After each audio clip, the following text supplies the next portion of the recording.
बाद बंदे पूछते हैं शाह जी ठीक है मजा भी आ रहा है वलवला भी आ रहा है दिल भी कर रहा है लेकिन अमीर बंदे का काम ने एडी दौलत है दौलत लगती है दौलतमंद होना जरूरी है साहिब सरबत होना जरूरी है आम बंदे का काम ही नहीं आप ही तुसीं दस्सिया सी ये माली इबादत भी है बदनी भी है बदनी होंदी तो टेले ला लेंदे ये माली भी है सुभान अल्लाह ते माल नहीं होएगा तो असीं की करिए और कमलिया ये तो तैनूं पता नहीं कि साडे लजपाल नवीन है जे अमीरां नूं नवाज़िया ते गरीबां नूं पिछे नहीं छड्डिया बल्कि मैं तुहानूं एक बारी कहा सी शायद याद होवे ए अमीर आदमी जन्नत च जाणगे ना ये 500 साल बाद जाणगे इन्हां तो 500 साल पहले गरीब जाएगा अज गरीब बैठा रहिंदा मेरी वारी आवे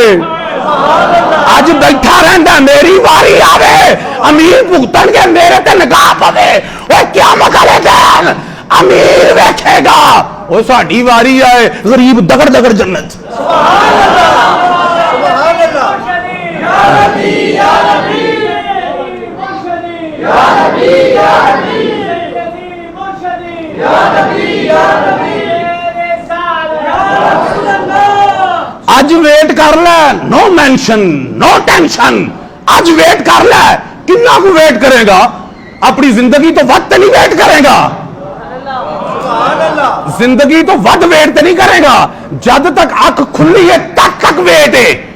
सौण तो पहले तक वेट है अख बंद होगी तू सौ गया छोटा वेट एक उदों वड्डा वेट हमेशा ही बंद होनी है ते अख बंद होने तक वेट है उथे बंद होनी नहीं उथे तो खुलनी है उथे ही तो खुलनी है उथे फिर वेट नहीं करना पैना उथे 500 साल की वेटिंग लॉन्च बैठनगे ओ मारा ते गोराबा नबी दे कदमां दा सदका पहले जन्नत च फिर दस गरीब होना कमाल है या अमीर होना कमाल है बोलो बोलो बोलो बोलो बोलो बोलो अमीर होना कमाल है गरीब होना कमाल है गरीब होना कमाल है ना ते तुसी ते बा कमाल लोग हो जे गरीब होना कमाल है तो तुसी ते बा कमाल लोग हो लाजवाब सर्विस है फिर टेंशन किस चीज दी है हुण सुन सब तो पहले मदीने ते मक्के च कल हज होना ना नबी दे कदमां दा सदका तेरा हज ही हज है क्योंकि इमामुल अंबिया ने फरमाया ओए जुम्मा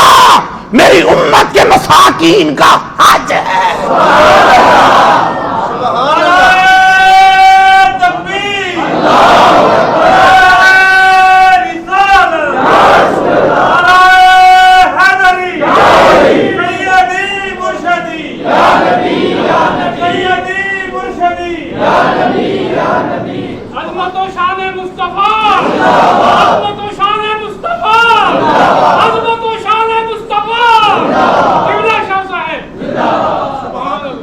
तो गरीबा अपने मुकदरा ते नाज कर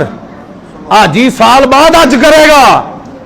तेरा नबी ते कदमां दा सदका हर जुम्मे हज है तवज्जो है अगला पैकेज दे जुम्मा भी वावा लेट है डेली पैकेज दे दिया नहीं नहीं फिर तुसी मैं की तुहानू पैकेज दिया जरूरतमंद ही नहीं तुसी ते जरूरतमंद नूं चाहे ना दिओ ते शायद ही निकाती होंदी है ते डी वैली होंदी है मैं डेली पैकेज देने लगा जुम्मे तो अलावा डेली पैकेज देने लगा तिरमिज़ी की रिवायत जामे तिरमिज़ी की रिवायत आमना के लाल ने फरमाया कि फजर की नमाज पढ़ो पढ़ के घर नहीं जाना उथे कुरान पढ़ो मसीते कुरान पढ़ो ताकि सूरज तलू हो जाए सूरज की किरणें जब फूट पड़े वाजे हो जाए रोशनी फरमाया 2 नफल इशराक के पढ़ो तो जेड़ा 2 नफल इशराक के पढ़ेगा अल्लाह ताला उसको एक हज और उम्रे का सवाब अता फरमाएगा एक हज और एक उम्रे का और बोलो ओ लेना ते हज का सवाब लेना की लेना है उतों हज का की पुट लेनी कुछ है ओ हाजी उत्थे की लैन जाता है और दसो सवाब लैन जाता ना कि उतो काबे का पत्थर या मदीने की टैल या कोई लैन जाता नहीं नहीं नहीं नहीं नहीं की लैन जाता है सवाब की लैन जाता है सवाब अल्लाह पाक फरमांदा फजर की नमाज पढ़ सरकार की जुबान अथर तो और जे मसीते ते घर ना जा और दूजी गल घर भी जे गए ना तुसी को शायद उदन अज का नागा हो जाएगा जे घर हो मसीते जमात नाल पढ़ना अफजल है एक जमात नाल नमाज पढ़ो कई नमाज़ों का सवाब है अगर घर नहीं पढ़ते हो ना उथों भी लो ना अल्लाह अल्लाह करते रहो जो सूरज निकला है 2 नफल इशराक दे पढ़ सिर्फ हज ना लै नाल उमरा भी लै अच्छा इस तो अगला पैकेज दे दिया लेकिन सुभान अल्लाह इंज दी नहीं ना थोड़ी और ईजी पैकेज की याद करोगे की पैकेज मोबाइल वाला लांदा जो नबी का दीवाना लाएगा ਉਹਦੇ पैकेज ਇੱਥੇ रहने मैं अगर पैकेजा की गल पिया करना लो बैकी की रिवायत सुनो बैकी शरीफ की रिवायत इमामुल अंबिया की बारगाह च एक बंदा आया किधर आया सरकार मैनू कोई नसीहत करो मैनू कोई हालांकि सरकार का हर अमल नसीहत है आमना दे लाल दी हर गल नसीहत है फरमाया वो ते सब रही है ना इस दीवाने को कोई खास नसीहत करो फरमाया तू ना दीन दा इलम सिखिया कर की करया कर दीन दा इलम सिखिया कर दीन दा इलम सिखिया कर तेनू सदके दा सवाब मिलेगा तेनू जिहाद दा सवाब मिलेगा तेनू हज तो वध सवाब मिलेगा नहीं नहीं नहीं नहीं नहीं 3-in-1 पैकेज सी सुभान अल्लाह दी चल होने नहीं आई सदके दा सवाब बड़ा है बलावा टालदा है फरमाया दीन सिख सदके तो वध वो सदका ते आप ही बड़ा वध है सदका ते किवें वध है और किवें वध है दसो ना कि बला जो समाना तो टुरदी है ना ये एडा वध इथों तुर पैंदा है उस बला का राह रोकदा है उस बला का किड्डा वध कि वध वध के पै रहा बला नूं वध वध के पै रहा विकेट छड्ड के खेडदा है और बोलो किवें समझावां तुहानूं विकेट छड्ड के खेडदा है किड्डा खिलाड़ी होंदा वो एक जरा विकेट ते खलोवे विकेट सामने बड़ी गल है किड्डा खिलाड़ी है जरा विकेट छड्ड के चिक्का लावे सदका एडा वध वध के अटैक करदा ब्लॉक करदा ओहदा रस्ता की करदा ब्लॉक करदा ओके जेड़ा आप वध दे ए हुण दीन दा इलम सिखना किड्डा वध दे कि जेड़ा आप वध दे ना ओहदे नालों ए वध दे सुभान अल्लाह नहीं आ रही तेरे को समझ नहीं आ रही है समझ आ रही है जिहाद तो वध जिहाद कैसी चीज है बच जाओ ते गाजी लगे जाओ ते शहीद दोवें सूरत इस तो तीजी सूरत है ही नहीं या बचेगा जो लगा जाएगा बच जाओ ते गाजी लगा गया ते शहीद जिहाद बड़ी गल है जिहाद बड़ी बच जाओ तां भी कमाल है लगे जाओ तां भी कमाल है ते फरमाया दीन दा इलम सिख ए उस जिहाद तो भी वध दे अज करदा 0 मीटर अज बंदे नूं की करदा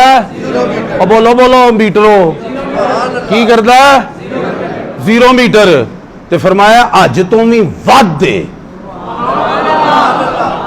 हुण मैं तो 0 मीटर ते बड़ा मुतमिन होगा तो जो उदों वध होएगा होरे की होएगा मीटर ही नवां लगेगा फिर ते हाँ हाँ ये अगली गल है ये अगली गल है तवज्जो है तुहाडी कोई नहीं है अगला पैकेज आवे मैनू ना कुछ बंदे मिले ना बड़ी टेंशन च हाजी नहीं बन सकते असीं मैं कहा तुहानूं मेरा जुम्मा पिछे पढ़ो मैं तुहानूं चलो ठीक हो गया अल्लाह अकबर कबीरा वल्हम्दुलिल्लाह कसीरा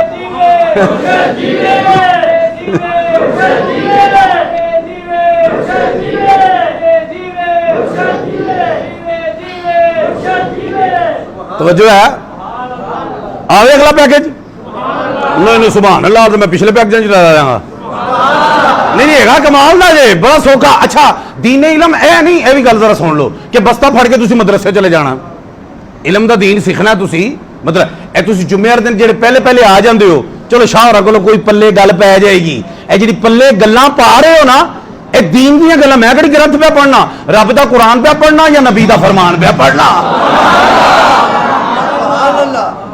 ते तुसी दीन सीख रहे हो आ गया उस उम्रे च सदका भी पीछे रह गया तुसी अगे जिहाद पीछे रह गया तुसी अगे ओए अज उत्थे रह गया तुसी फिर अगे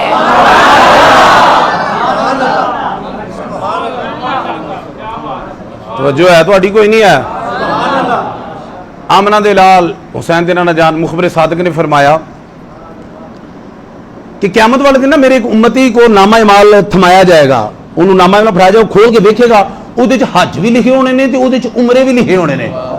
वो वरता हैरत विच ना पूछेगा मौला ना ते मैं हज कीता ना मैं हज कीता ना मैं उमरे कीते विच पूरी डिटेल लिखी है मामला की है आवाज आएगी भावें तू हज नहीं कीता, उमरे नहीं कीते, लेकिन हज ही जो हज करन जांदा सी ना, उमरे वाला ज़ियारत हरमैन शरीफ आने ले जांदा सी ना, ते तेरा दिल तड़पता सी, तेरा दिल तड़पता था। मैंने उस तड़प की वजह से तेरे खाते में भी हज और उमरे लिख जो है वो तड़प दे पैदा करो, ना दीन सीखो, ना जुम्मा पढ़ो, तड़प दे पैदा करो। जो मदीने वाले कोई जावे तो दुआ करो, या अल्लाह इहदा हज भी कबूल कर, इहदे सदके साडा भी कर। तो जो है आपकी कोई नहीं है, तो उस तड़प के वजह से क्या होगा, उसके खाते में क्या लिख दिया जाएगा। गल को समझ आ गई। हज की रूह ਨੂੰ समझो, हज की रूह की है। तवज्जो है, समझ आ रहा है? हज के कोई नहीं आ रहा।